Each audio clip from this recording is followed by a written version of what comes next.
নমস্কার বন্ধুরা, সবাইকে স্বাগত আমাদের চ্যানেল টপ লেটেস্ট নিউজে। 2024 অর্থাৎ চলতি বছরে কবে পড়েছে অক্ষয় তৃতীয়া, চলুন দেখে নেওয়া যাক।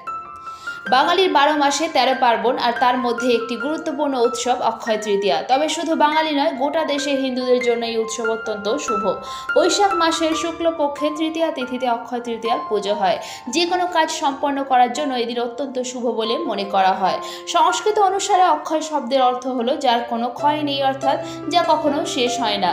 তাই মনে করা হয় অক্ষয় তৃতীয়ায় করা যে কোনো কাজ অক্ষয় থাকে। সেই সঙ্গে শাস্ত্র মতে অক্ষয় তৃতীয়া সুখ প্রদানকারী এবং পাপ নাশকারী তিথি। চলুন এবার দেখে নেওয়া যাক অক্ষয় তৃতীয়ার দিনক্ষণ। আগামী 10ই মে বাংলার 27শে বৈশাখ অক্ষয় তৃতীয়ার শুভ তিথি পড়েছে। 10ই মে সকাল 5:44 থেকে 10ই মে রাত্রি 4:49 পর্যন্ত তৃতীয়া থাকবে। 10ই মে ভোর 4:17 থেকে 11ই মে মধ্যরাত 2:50 পর্যন্ত থাকবে সোনা কেনার শুভ সময়। এবার চলুন দেখে নেওয়া যাক অক্ষয় তৃতীয়ার মাহাত্ম্য। অক্ষয় তৃতীয়ার মাহাত্ম্য। একটি চলতি পৌরাণিক কথা অনুসারে বিষ্ণুর নবম অবতার কৃষ্ণ দ্বাপর যুগে জন্মগ্রহণ করেন মর্তে।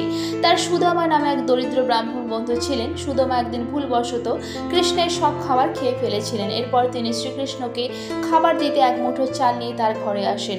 তাকে খাওয়ানোর জন্য বন্ধু সুদামার এই আচরণ মুগ্ধ করেছিল শ্রীকৃষ্ণকে। এরপর শ্রীকৃষ্ণের আশীর্বাদে সুদামার সমস্ত দারিদ্র্য ঘুচে যায়।